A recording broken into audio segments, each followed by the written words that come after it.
நாம் தமிழர் கட்சியின் தலைமை ஒருங்கிணைப்பாளர் சீமானுக்கு கொலை மிரட்டல் விடுத்தவர் மீது சட்டப்படி நடவடிக்கை எடுக்க வேண்டும் என சென்னை மாநகர காவல்துறை ஆணையர் அலுவலகத்தில் நாம் தமிழர் கட்சி சார்பில் புகார் அளிக்கப்பட்டுள்ளது.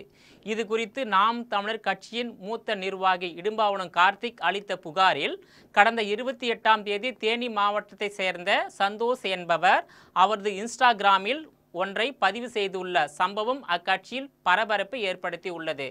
தேனி மாவட்டத்தை சேர்ந்த சந்தோஷ் என்பவர் அவரது இன்ஸ்டாகிராமில் ஒன்றை பதிவு செய்துள்ளார். அந்த பதிவில் நாம் தமிழர் கட்சியின் தலைமை ஒருங்கிணைப்பாளர் சீமானின் தலை விரைவில் துண்டிக்கப்படும் என்றும் அவரது பதவிக்கு போட்டி ஏற்படும் எனவும் தமிழகத்தில் உள்ள அனைத்து கட்சி தலைவர்களும் சீமானுக்கு விரைவில் இரங்கல் செய்தி தெரிவிப்பார்கள் என்றும் குறிப்பிட்டுள்ளார். இதனால் நாம் தமிழர் கட்சியின் தலைமை பீதி அடைந்து உள்ளது என்றுதான் சொல்ல வேண்டும். குறிப்பாக நாம் தமிழர் கட்சியின் தலைமை ஒருங்கிணைப்பாளராக பதவியேற்ற நாள் முதல் இன்று வரை சீமான் தெலுங்கு மக்கள் குறித்தோ மற்ற எந்த தேசிய இன மக்கள் குறித்தோ இழிவாகவோ அவதூறாகவோ பேசியது கிடையாது. இந்நிலையில் தமிழகத்தில் சட்டம் ஒழுங்கு சீர்குலைக்கும் வகையில் சீமானின் தலை விரைவில் துண்டாக்கப்படும் என்றும் அவரது பதவிக்கு போட்டி ஏற்படும் எனவும் தமிழகத்தில் உள்ள அனைத்து அரசியல் தலைவர்களும் சீமானுக்கு விரைவில் இரங்கல் செய்தி தெரிவிப்பார்கள் என்று பகிரங்கமாக குறிப்பிட்டுள்ளது.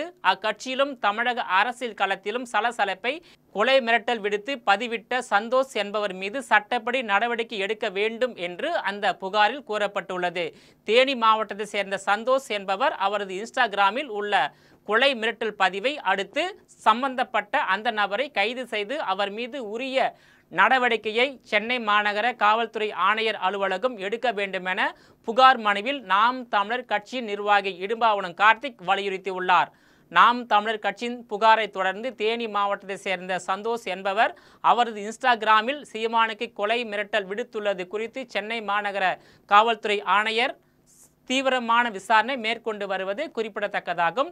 நேயர்களை மீண்டும் இது போன்ற மற்றொரு நிகழ்ச்சியில் சந்திக்கிறேன். அதுவரையில் உங்களிடமிருந்து விடைபெறுவது நான் உங்கள் விஜயபாலன்.